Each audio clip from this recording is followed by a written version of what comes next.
In July 1976, the NSA deputy director receives an incredibly important memorandum from NASA's Mars project, confirming they were able to resuscitate patient Arlington Stewart, who's been released from the burn unit and taken to an undisclosed location. Since then, the patient has constructed a device of unknown purpose and has been delivering it to private residences.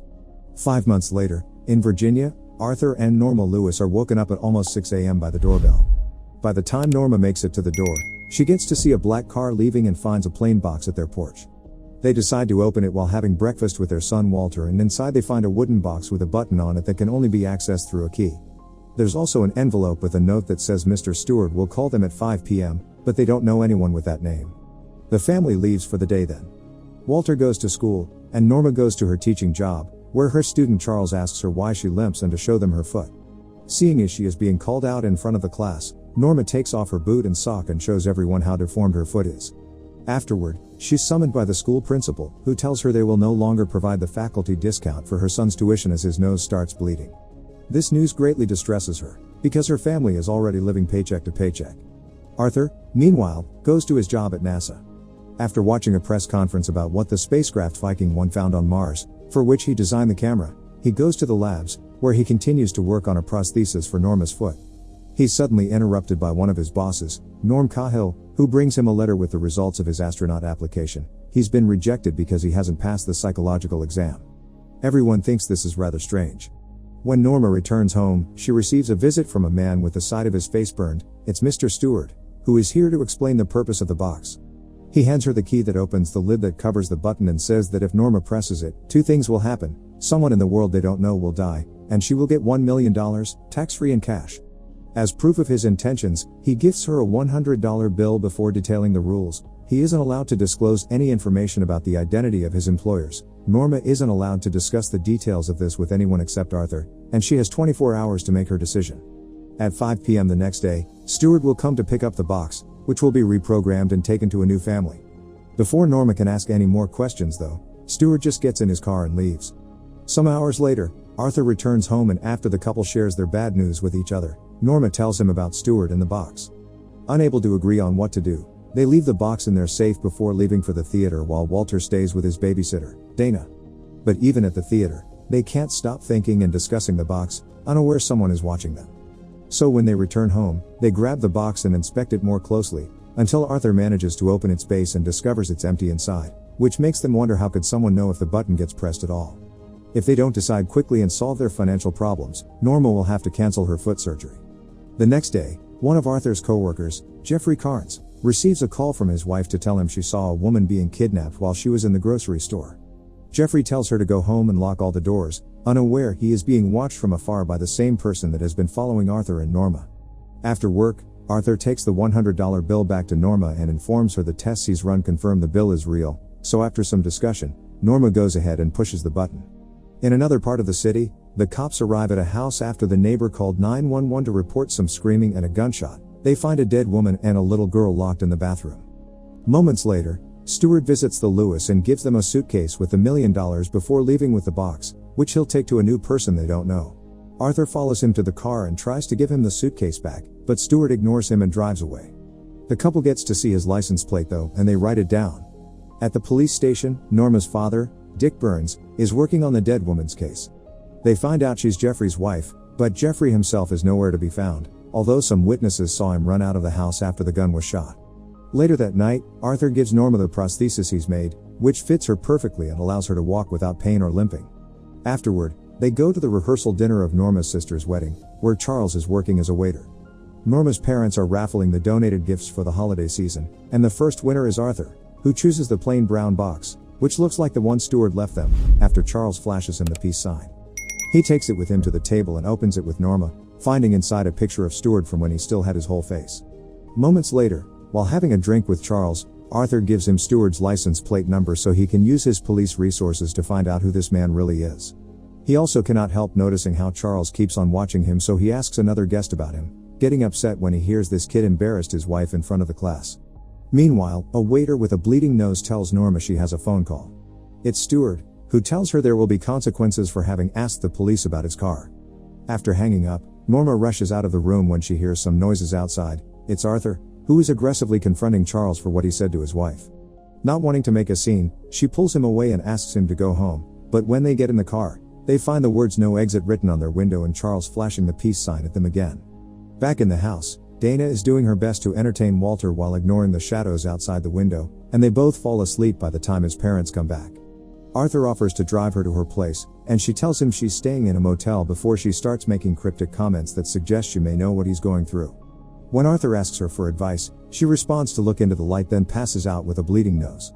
Trying to find some information to help her, Arthur looks inside her bag and finds an ID that says her name is actually Sarah Matthews, which he puts away in his pocket as Dana wakes up and starts freaking out, telling him he needs to leave because it's not safe for him there.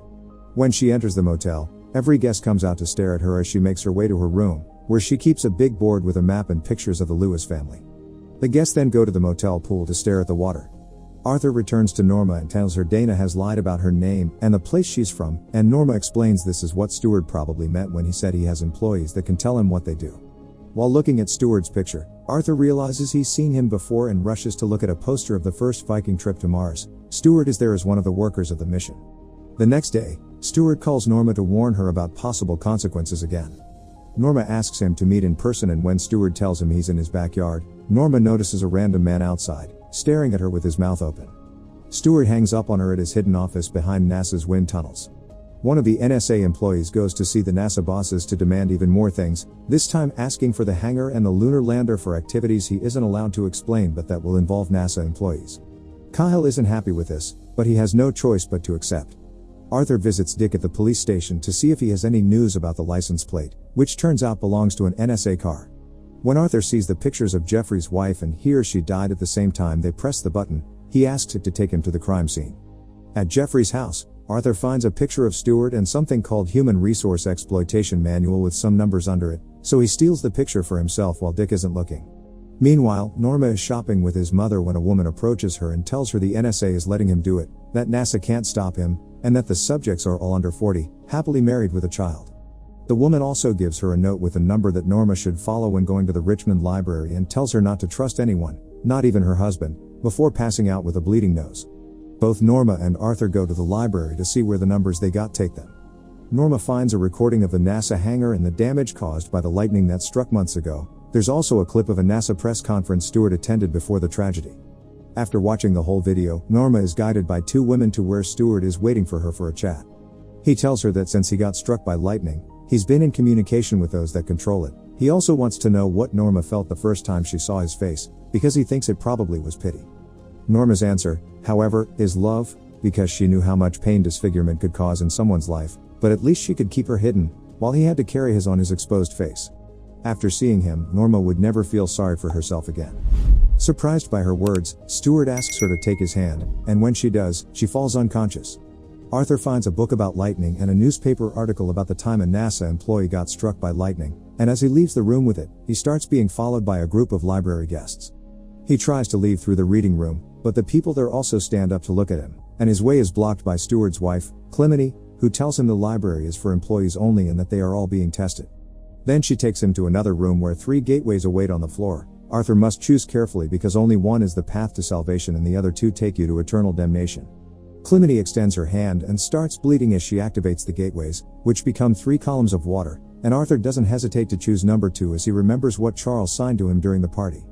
As soon as he touches the gateway, Arthur is absorbed by white light and, moments later, he and the water show up in his room, floating above a sleeping Norma, who wakes up right before her husband and the water fall on the bed with her. Walter comes to check on them, and while cleaning, he tells Norma that last night she arrived home while looking like a zombie and didn't say anything, just went straight to bed. Meanwhile, Kyle secretly meets with the NSA employee, who tells him Stewart got hit by lightning 5 months ago and the reason why NASA never heard of him again is that he's something else now. He died after the accident, but several hours after he was taken to the morgue and locked in a freezer, a nurse heard him laugh, so he was transferred to a high-security military hospital. Since then, he has been demonstrating some extraordinary capabilities, like healing faster and halted cellular deterioration. Unknown to them, Stewart hears the whole conversation. Later, when asked by the NSA employee why he chose a box, he explains that homes, cars, and TVs are boxes, and they all erode the soul and the body, which is also a box that when it dies, is put in yet another box. Stewart's test can be passed by not pressing the button, and these tests will be what will help his employers decide the fate of humanity. Nearby, all employees like Dana are being guided into a white light to prepare for another test in Massachusetts later at night. The Lewis family goes to Norma's sister's weddings, and while dancing, Arthur describes the light to Norma as a warm embrace, not here or there, but something in between, with no despair in the human heart. As always, they're being followed by steward's men, but when Arthur starts feeling sick and goes outside, it isn't an employee that gets in his way, it's Jeffrey. Threatening him with a gun, Jeffrey tells him it's too late for him, but Arthur can still save himself and gets him in the truck with him. Walter and Norma, noticing he's missing, try to go after him, but a group of men arrive and kidnap them both. In the truck, Jeffrey shows Arthur some classified documents that said people with frontal lobe hemorrhage cannot be treated as employees. This is Steward's weakness. He hasn't found a way to get into people's minds without them noticing.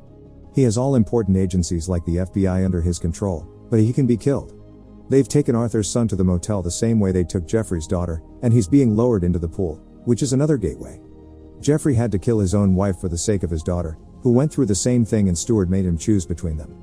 The truck comes to a stop when they find a man dressed as Santa Claus blocking the road, and they're suddenly hit by another vehicle, revealing Santa to be one of the employees. When the police arrive, however, they only find Jeffrey's body inside the truck. Arthur suddenly finds himself leaving a NASA hangar, and waiting there for him is Cahill, who tells him whatever he does next will have greater ramifications than he can possibly imagine. Arthur and Norma are taken back to their home, where Steward is waiting for them with a final test. He's locked Walter in the bathroom after he's been stricken blind and deaf, and now his parents must choose between two options: living the rest of their lives enjoying their money and dealing with a disabled son, or Arthur can kill Norma, which will give Walter his senses back and the money will be put into an account he can access when he turns 18. Furious, Arthur grabs the gun Steward has given them for the test and points it at his head, but Steward explains it's pointless. Killing him will only put Arthur in prison under a story nobody will buy, and someone else will be sent to replace him. After Steward leaves, the couple rushes to the bathroom, but it's locked and they don't dare to kick the door down because Walter is on the other side, unable to hear them and move away. Norma decides that she can't see Walter like this, so she asks Arthur to shoot her. After kissing passionately, Arthur pulls the trigger, and Norma dies at the same time another couple in the neighborhood pushes the button on the box. Arthur returns to the bathroom door to talk to his son, but he only gets to hear him call out for him before the cops arrive and take him away. Instead of being sent away in a police car, however, he's put inside the NSA's black car, and Cahill tells Arthur not to worry because he'll take good care of Walter, who is now looking at him through the window with his recovered senses. Meanwhile, Steward retrieves the box from the other family's house, ready to hand it out to someone new. Make sure to subscribe and turn on notifications so you can watch more videos like this. Thanks for watching.